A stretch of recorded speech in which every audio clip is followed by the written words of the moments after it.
আমার কাজ আমি করে যাব। আমি ব্যাপারটা হলো এখনো ধরেন আমি কলাম লিখি, আমি এখনো আপনি জানেন যে আমি প্রেসের সাথে জড়িত আছি। আপনারা সিনিয়র সাংবাদিক বলেন, এখন বয়স হয়েছে আমাকে সিনিয়র বলতেছেন, তাতে আমার কোনো বেদনা নেই। সাংবাদিক করলেও চেহারা দেখলে বোঝে। কিন্তু এই যে সিনিয়র সাংবাদিক শব্দবন্ধ একটা গালিতে পরিণত হচ্ছে, এটা কেন হচ্ছে বলে আপনার মনে হয়? যেহেতু তারা বলার চেষ্টা করতেছে, হয়তো সিনিয়র কিছু সাংবাদিক আছে যারা কথা বলে, তাদের কথাগুলো পছন্দ হয় না, এই জন্য সিনিয়রটাকে ট্যাগ দিতেছে, এটা খারাপ লোক, এরা অসত্য কথা বলে, এরকমই তাদের মানসিকতা। কিন্তু আমি এই সিনিয়র না লিখলেও আমি যা বলবো, সিনিয়র লিখলেও আমি তাই বলবো, একই কথা বলবো। এটা তার বিবেচনা, বটবাহিনী কাজ বটবাহিনী করবে, আমার কাজ আমি করবো। শুধু আমি করি, হাসিনা আমলে যারা হাসিনার শাসনকে দীর্ঘায়িত করতে চেয়েছিলেন এবং জুলাইয়ের সময়ে ছাত্রদেরকে, তরুণদেরকে জঙ্গি বলছিলেন এবং যে কোনো উপায়ে দমন করার কথা বলছিলেন, আপনি জানেন 5ই আগস্টের পরে তারা পালিয়ে গেছেন, লুকিয়ে আছেন, বেকার হয়েছেন। তাদের এখন পরিচয়টি কি? তাদের একটা গ্রুপ কিন্তু সিনিয়র সাংবাদিক হিসেবে বাজারে আবির্ভূত হয়েছেন। যেমন বেকার শিল্পী, যিনি 500তম শিল্পী, যাকে খোঁজই কেউ জানতো না, তিনি আবার এমন সব স্ট্যাটাস দিয়ে আলোচনায় আসতে চাচ্ছেন। যে কথাটা আমি বলতে চাচ্ছি, প্রাসঙ্গিক না এমন অনেক বিষয় তারা প্রাসঙ্গিক করার চেষ্টা করছেন। যেমন শেখ হাসিনার বিচারটি প্রাসঙ্গিক, তিনি কিভাবে ফিরবেন, পায়ে হেঁটে না নৌকায় করে নাকি উড়ে উড়ে, এটি কিন্তু প্রাসঙ্গিক না। তারা সেটিকে করে মূল যে অপরাধটি সেটিকে পাশ কাটাতে চাচ্ছে। মানুষের অবজারভেশন দেখুন, শুধুমাত্র বটবাহিনীর অবজারভেশন তা কিন্তু না। অন্তর্বর্তী সরকারের অনেক সমালোচনা আমার মনে হয় আমার এই অনুষ্ঠানে করেছে, আপনারা দুজনও করেছেন। নিশ্চয়ই তার সরকারের অনেক বিষয় আছে যেটা আমরা আমাদের কারোরই পছন্দ হয়নি, কিন্তু অন্তর্বর্তী সরকারের সাথে কি আসলে হাসিনা স্বৈরাচারের তুলনা চলে কিনা, সেটা যখন কেউ কেউ করে তখন দেখুন, আমি তাদের কয়েকজনের নাম বলতে পারি কিন্তু বলছি না, কারণ ঠিক শোভন না। তারা ইউনূস সরকারের সমালোচনা করেন, প্রফেসর ইউনূসকে অনেকভাবে গালিগালাজ করেন। তারা একবারও খুনি হাসিনার নাম বলেন না, তারা একবারও ফ্যাসিস্ট হাসিনা বলেন না, তারা একবারও পলাতক হাসিনা বলেন না। তাদের ওই জায়গাটাতে একটা সফট কর্নার আছে এবং তারা কেউ কেউ বর্তমান সময়কে তাদের আগামীর পুঁজি হিসাবে ব্যবহার করছেন। তাদের কাউকে কাউকে আমার মানসিকভাবে বিকারগ্রস্ত মনে হয়, কেননা তাদের জীবদ্দশাই তো জুলাই ঘটেছে, তাদের চোখের সামনে তো জুলাই ঘটেছে, এবং তারা কেউ কেউ ইনিয়ে বিনিয়ে ওই ফ্যাসিস্ট আমলটাকে প্রশংসা করার চেষ্টা করেন। দেখুন, জুলাইকে যদি আপনি খাটো করতে পারেন, প্রফেসর ইউনূসের 18 মাসকে যদি আপনি প্রশ্নবিদ্ধ করতে পারেন, তাহলে তো ওই ফ্যাসিস্টকে ফিরে আনার একটা নৈতিক জায়গা আপনার তৈরি হয়। তারা এরকম একটা ষড়যন্ত্রমূলক বয়ান তৈরি করেছেন এবং আপনি খেয়াল করবেন তারা অর্গানাইজ, তারা টিভি পর্দা ছাড়াও বিভিন্ন জায়গায় মিলিত হন, সেই ছবিগুলো আবার সোশ্যাল মিডিয়াতে দেন, কারণ তারা সলা পরামর্শ করেন, তারা আজকে কোন বিষয়টি নিয়ে সামনে আসবেন এটি বলেন। এবং লাস্ট লাইন বলি, কোন মিডিয়া অদায়িত্বশীল ভাবে তাদেরকে আবার টকশোতে ডাকে, তাদেরকে লিখতে বলে, তারা কেউ কেউ রিসারফেসড হচ্ছেন। আপনি জানেন আমার একটা সিরিজ আছে যে তারা কি করে রিসারফেসড হচ্ছেন। আজকে আমি দিয়েছি তারা জলাবদ্ধতা হয়ে রিসারফেসড হচ্ছেন, কারণ কন্টেম্পোরারি ইস্যুতে তো তাকে আসতে হবে। এবং কি বলেছেন জানেন আজকে একজন, যে এই আমলে নাকি ওই ড্রেনেজ সিস্টেমের নাটবল্টু পর্যন্ত বিক্রি করে দেওয়া হয়েছে, আগের আমলে ভালো ছিল।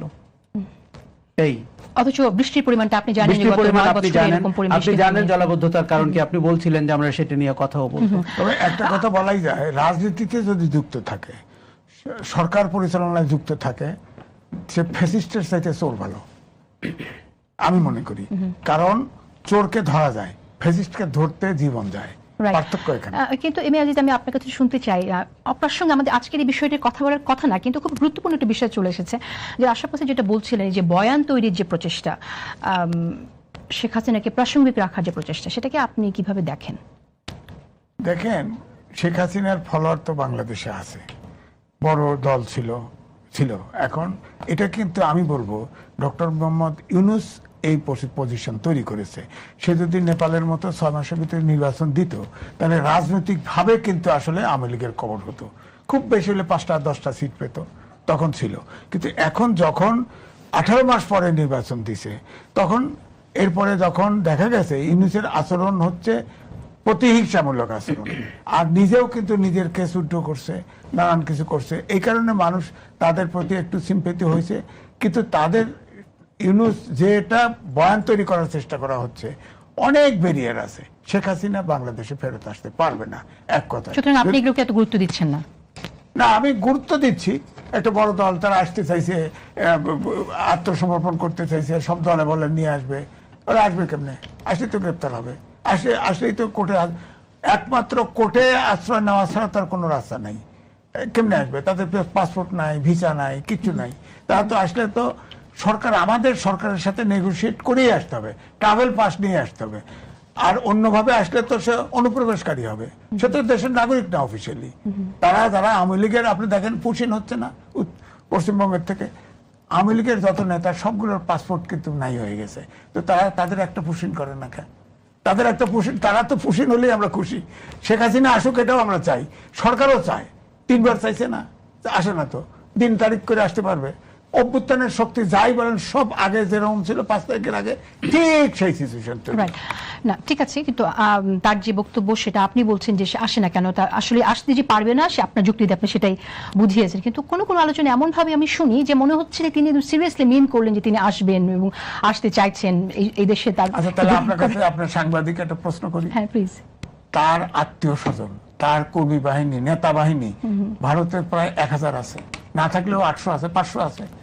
তার ছেলে মেয়ে, তার আত্মীয় স্বজন, তারপরে এতগুলো পত্রিকা, 4-5টা পত্রিকায়, টেলিভিশনে সে ইন্টারভিউ দিল, কোনো জায়গায় একটা ভয়েসও পাইলেন না আপনি তার সরাসরি। তিনি যে ইন্টারভিউটা দিছে, এটা নিশ্চয়তা কি? কারণ একমাত্র বড় দেশ হিসেবে ভারতে গদি মিডিয়া আছে, মনে রাখেন, বাংলাদেশে কিন্তু নাই। ভারতে গদি মিডিয়া আছে। গদি মিডিয়া মানে নরেন্দ্র মোদীর আস্থাভাজন তারা। তো এখন ধরেন যে বিবিসি, রয়টার্সের যে রিপোর্টটা থাকছে, মানুষ বলতেছে এটা তো রয়টার্সে ভারতের প্রতিনিধি আছে না, আমাদের বাংলাদেশে বিবিসির আছে না, রয়টার্সের আছে না।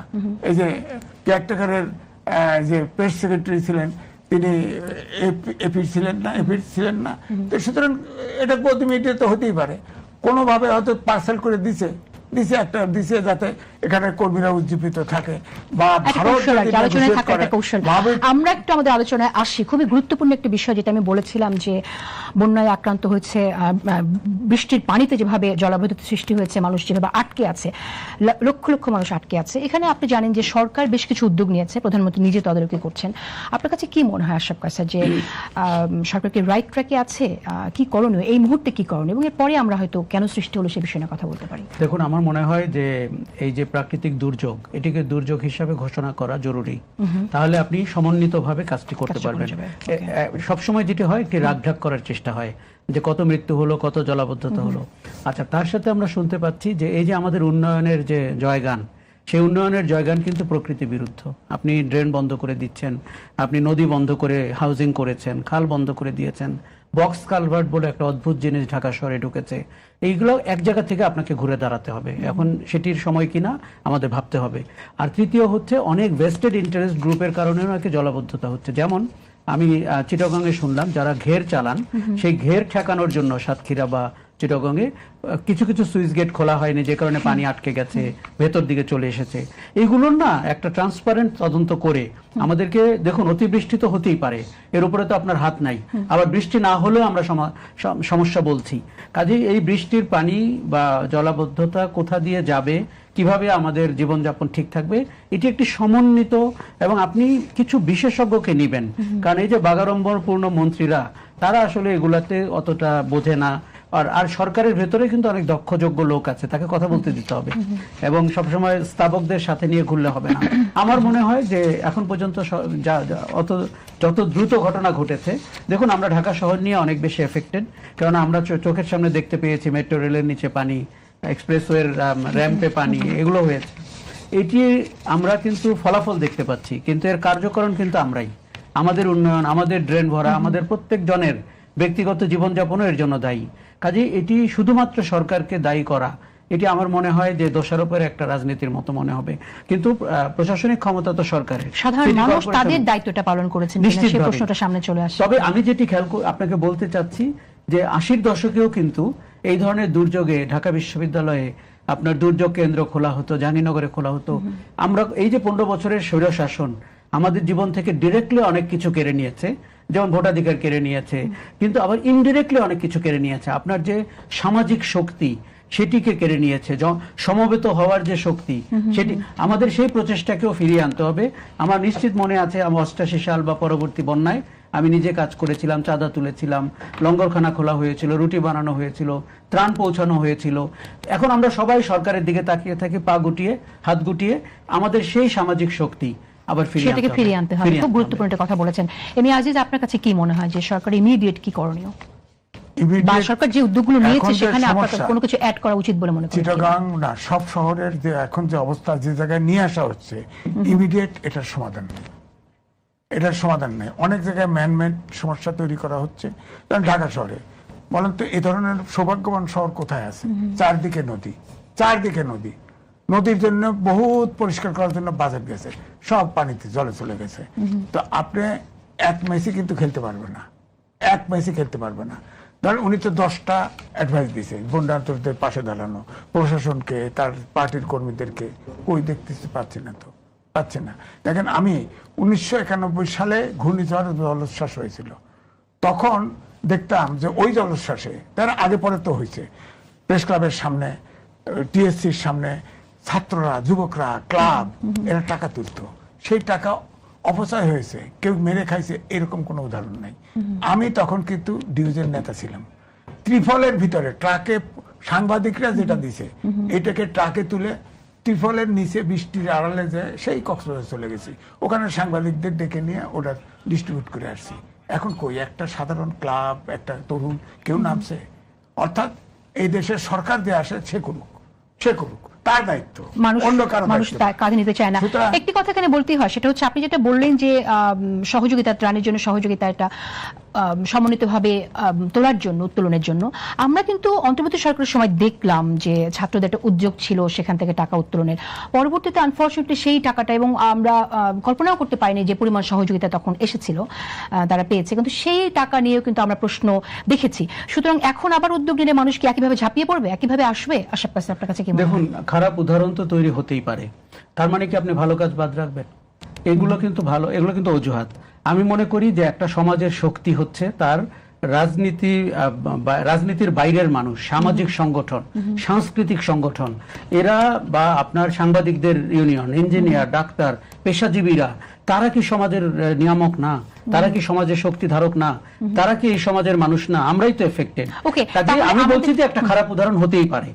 এটা মানে এই না যে এখন আপনি দেখুন তো রাজনৈতিক দলের কর্মীরা কোথায়, তাদের কর্মীদেরকে তো আমরা মাঠে দেখছি না। সরকারকে শুধুমাত্র সরকারের দিকে তাকিয়ে থাকা আমাদের মতো দেশের সাথে মানায় না, মানায় না, একদমই না, একদমই না।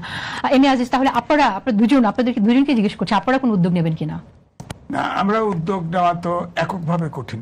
এককভাবে না, কেউ না কেউ তো নিতে হয় উদ্যোগ, তারপর পেছনে। আমার কাছে কোনো পয়সা নেই, সোজা কথা। এখানে টাকা দরকার। আমার পক্ষে সম্ভব না ইন্ডিভিজুয়ালি গিয়ে ওখানে চুরি ঠাকানো। ধরেন এই যে তরুণদের কথা বললেন যে টিএসসিতে সংগ্রহ করছে, অনেক নারী এসে তাদের আংটি দিয়ে দিছে, আংটি দিয়ে, পরে শোনা গেছে যে এর অংশ বেঁচে গেছে, ব্যাংকে রাখছে, টাকার হদিশ নাই, টাকার হিসাব নাই। এটা ইনফ্লুয়েন্স করে। যখন আমাকে কেউ টাকা দিতে, 12,000 মানুষের আশ্রয় কেন্দ্রে আছে, তার মানে অনেকেই আশ্রয় কেন্দ্রে যেতে পারছেন না। আবার জিয়া, যেটা জেনারেল রিলিফ, সেই রিলিফ দেওয়া হয়েছে 2,15,00,000 টাকা নগদ এবং 3,450 মেট্রিক টন চাল দুর্গতদের মাঝে দেওয়া হয়েছে। এটা আপনার পুরো সাউথে, চিটাগাং, কক্সবাজার, রাঙামাটি, সব এই এলাকাগুলোতে।